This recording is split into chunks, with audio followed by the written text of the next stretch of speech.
अली सेठी नाम है उनका। और ख़बर ये थी कि उन्होंने अपनी पसंद के मुताबिक मुबैना तौर पर अपनी ही टीम के एक बंदे से शादी कर ली है।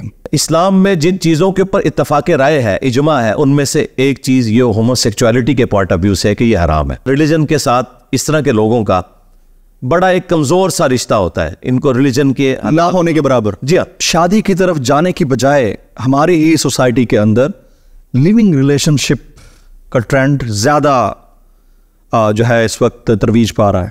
इसकी वजह अगर सबसे बड़ी कोई है ना तो हमारा मीडिया जी।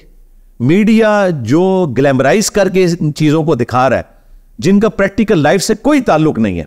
प्रैक्टिकल जिंदगी बहुत मुश्किल है, जिस तरह की जिंदगी ये लोग दिखा रहे होते हैं।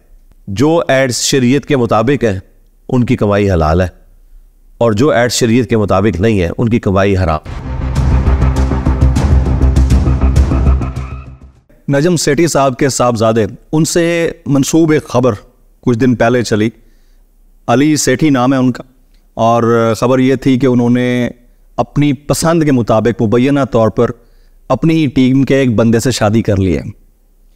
हम जिन्स परस्ती से मुताल्लिक दीन क्या कहता है, जो कि बहुत ख़तरनाक हद तक इनकलकेट करती जा रही है सोसाइटी में। इस्लाम में जिन चीज़ों के ऊपर इत्तफाक़ राय है, इजमा है, उनमें से एक चीज़ ये होमोसेक्सुअलिटी के पॉइंट ऑफ व्यू से कि ये हराम है। और मैं आपके कैमरे की वसातत से इतनी हैरान कुन बात करूं कि कुरान पाक में बदकारी और जिना की उतनी मजम्मत नहीं आई है जितनी इस काम की आई है, क्योंकि लूत अलैहिस्सलाम की कौम की हलाकत की वजह ज्यादा दफा डिस्कस हुई है एज कंपेयर टू उस मामले के। तो इसकी हुर्मत के ऊपर तो इजमा है। न मर्द की मर्द से शादी हो सकती है, न औरत की औरत से शादी हो सकती है। ज़ाहिर है कि इंसानियत का पूरा सिस्टम मर्दों औरत की वजह से चल रहा है, एक ख़ानदानी निज़ाम की वजह से। तो अगर इस किस्म की शादियां शुरू हो जाएंगी तो आप किसी एक किते ज़मीन के ऊपर 1000 मर्द जोड़े बसा दें तो 100 साल के अंदर आप उनकी हड्डियां वहां से उठाएंगे। लेकिन मर्दों औरत के अगर 1000 जोड़े वहां से बसा दें आप और हो वो पाकिस्तानी, तो हो सकता है लाखों की तादाद में आपको बंदे और मिल जाए। तो इंसानियत चल रही इसी बरकत से है। और बाकी ये तो एक जज्बाती चीज़ें इनकी, अल्लाह ताला इनको माफ़ करे। इनका रिलीजन के साथ इस तरह के लोगों का बड़ा एक कमज़ोर सा रिश्ता होता है, इनको रिलीजन के ना होने के बराबर। जी हाँ, तो मेरा ख्याल है इनके ऊपर ज़्यादा गम भी नहीं खाना चाहिए। इससे बड़ा गम यह है कि इन्हें खुदा की शनाख्त हो, फिर वो शरीयत को सीरियस लेंगे ना। इंजीनियर साहब, एक और चीज़ गम खाने वाली वो ये है कि हमारे यहाँ जिस तरह अभी शादी की बात हो रही थी, शादियों के सिलसिले की, क्योंकि अल्लाह ताला ने जोड़ों की शक्ल में पैदा किया है मखलूक को, तो उसमें अब शादी की तरफ जाने की बजाय हमारी ही सोसाइटी के अंदर लिविंग रिलेशनशिप का ट्रेंड ज़्यादा जो है इस वक्त तरवीज पा रहा है। इसकी वजह क्या है? एक तो ये सोशल फैब्रिक ख़राब होने की वजह क्या है, दूसरा ये कि क्या नौजवान नस्ल को, जो आपके इतने बड़े फॉलोअर्स हैं, मिलियंस में वीडियोस के ऊपर आपकी व्यूज़ होते हैं, इसके ऊपर आपने कितने बयानात दिए? मेरे तो बहुत सारे बयानात हैं। मैंने तो इस्लाम के सेक्स डिसिप्लिन के ऊपर जितनी गुफ्तगू की है और बारहा अपनी वीडियोस में कहा कि मुझे इस्लाम की 2 चीज़ें टॉप ऑफ लिस्ट पसंद है। नंबर 1 अकीदा तौहीद, जो आपको दुनिया के हर झूठे खुदा से, बदमाश से आज़ाद कर देता है और आप एक अल्लाह के सामने झुकते हैं। और दूसरी चीज़ अगर कोई है ना इस्लाम की जो मुझे सबसे ज़्यादा पसंद है, वो सेक्स डिसिप्लिन है। सेक्स इतना पोटेंट जज्बा है कि उसके लिए इस्लाम वाला ही डिसिप्लिन चाहिए था, जो सूरह नूर में आया कि पहले मर्दों को हुक्म हुआ है कि मुमिन मर्दों से कहो कि अपनी निगाहों को नीचा रखें, और मोमिना औरतों से कहो कि वो अपनी निगाहों को नीचा करें। और फिर जिस तरीके से पर्दे वाला मामला है, उम्महातुल मोमिनीन का भी पर्दा है सहाबा कराम से, तो बाकी चीज़ें तो आप छोड़ दें।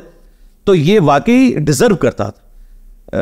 फ्राइड ने तो अभी आके ये बात की ना कि सबसे इंपॉर्टेंट जज्बा जो है वो सेक्स है। कुरान पाक तो सूरह आल इमरान में पहले ही कह रहा है, क्या ज़ुय्यिना लिन्नासि हुब्बुश शहवात मिनन निसा, पहले नंबर के ऊपर जो दुनिया में मुज़य्यन की गई चीज़ें हैं उनमें से ये सेक्स एक इंपॉर्टेंट जज्बा है।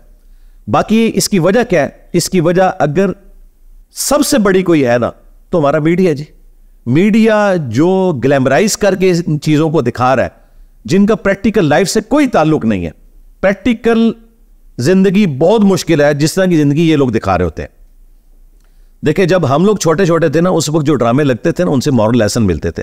अंधेरा उजाला था, धुआं, गेस्ट हाउस जी, अच्छा एक ड्रामा था, और उसके अलावा आगोश बहुत अच्छा ड्रामा था, और अशफाक साहब का मनचले का सौदा। यानी आप कुछ लेके निकलते थे उसमें से। आर्ट भी लगाए तो आपको लगेगा कि ये ड्रामे हुआ करते थे। और एंटरटेनमेंट भी अगर होती थी 50-50, आर्ट भी उसके मुकाबले का कोई प्रोग्राम नहीं है, कोई वल्गर चीज नहीं होती थी, उसके बावजूद हर तरह का मैसेज भी डिलीवर हो जाता था। और आप देखें उस वक्त सड़कें वीरान हो जाया करती थी, 8 से 9 जब ड्रामा लगता था सड़कें वीरान हो जाती थी। बानो कुदसिया का ड्रामा आ रहा है, अशफाक अहमद का ड्रामा जी उनका आ रहा है, और लोग इतने शौक से, बल्कि चंद घरों में टीवी हुआ करते थे, लोग उन घरों में जमा होते थे और ड्रामा देखते थे। अब ये जो ड्रामे दिखा रहे हैं ये तो इस जमीन की मखलूक ही नहीं है, ये पाकिस्तान क्या दुनिया के मुआशरे का भी 0.0001% लोग हैं जिनकी जिंदगी ये दिखा रहे हैं। इसका आम बंदे की जिंदगी के साथ तो कोई ताल्लुक ही नहीं। चंद एक आप कह सकते हैं कि कोई ड्रामे एक अच्छे हैं, अदरवाइज तो मतलब इस वक्त जो ड्रामे है तो ड्रामाबाजी लगाई। यूट्यूब और दीगर सोशल मीडिया एप्स, इनकी अर्निंग हलाल है हराम है? हमारा तो पॉइंट ऑफ व्यू इसमें यह है कि जो एड्स शरीयत के मुताबिक है उनकी कमाई हलाल है, और जो एड्स शरीयत के मुताबिक नहीं है उनकी कमाई हराम। कौन से एड्स शरीयत के मुताबिक होंगे, कैसे तय करेंगे? आप शराब की मशहूरी का ऐड चलाते हैं तो इस्लाम में तो जामे तिरमिज़ी में वाज़ेह हदीस है, शराब निकालने वाला, शराब बेचने वाला, ख़रीदने वाला, इसे लोड करने वाला, सवारी पे अनलोड करने वाला, 10 तरह के लोगों के ऊपर नबी इस्लाम ने लानत फरमाई है। तो जाहिर है कि इसकी एडवर्टीजमेंट भी हराम होगी। साबुन है, शैम्पू है, इसका इस्तेमाल हलाल है, चिकन है, ये वो चीज़ें जिनके इस्तेमाल हमारी बेसिक नीड्स में आता है, उनकी अगर एडवर्टीजमेंट हो और उसमें भी हम तो जेपीजीज जो इमेजेस हैं उन तक कायल है, वीडियोस के अंदर तो ये शेविंग ब्लेड के इश्तिहार के अंदर भी लाके औरत को दाखिल करते हैं जो तुक ही कोई नहीं बनता। तो अब वो मंजर जो आम हालत में इस्लाम ने सेक्स डिसिप्लिन की वजह से देखना हराम करार दिया है, वो वीडियो में आप चलाएं और फिर कहें कि उससे इनकम हासिल करें, तो ज़ाहिर है कि इसको मैं जस्टिफाई तो नहीं कर सकता। इसीलिए देखें मुफ्ती तकी उस्मानी साहब का भी फतवा आ चुका है कि जायज़ नहीं है। बिल्कुल उनका फतवा आ चुका है, कैटेगोरिकली हराम नहीं है। अगर ये तमाम जो हुदूद व क़यूद है इनके आप कंस्ट्रेंट्स का ख्याल रखें तो फिर उसके ऊपर कोई। अच्छा, मैं let me rephrase my question. एक तो है उसकी कमाई, एक है उस सिस्टम के अंदर रहते हुए उन एप्स के ऊपर मौजूद रहना। क्या वो मौजूदगी पाक है या नापाक है? नहीं, मौजूदगी तो रखेंगे। देखें, छुरी से बंदा भी मार सकते हैं, सब्जी भी काट सकते हैं, छुरी को आप कैसे हराम कह सकते हैं उसकी खरीदो फरोख्त को? इसी तरीके से जो आपके गैजेट्स हैं इनका इस्तेमाल पॉजिटिव भी है, नेगेटिव भी है। आप इस तरह कैटेगोरिकली तो नहीं कह सकते कि चूंकि ज़्यादा नेगेटिव इस्तेमाल है तो हराम हो जाएगा। शरीयत में किसी चीज़ को हराम कहने के लिए आपके पास मुहकम दलाइल चाहिए।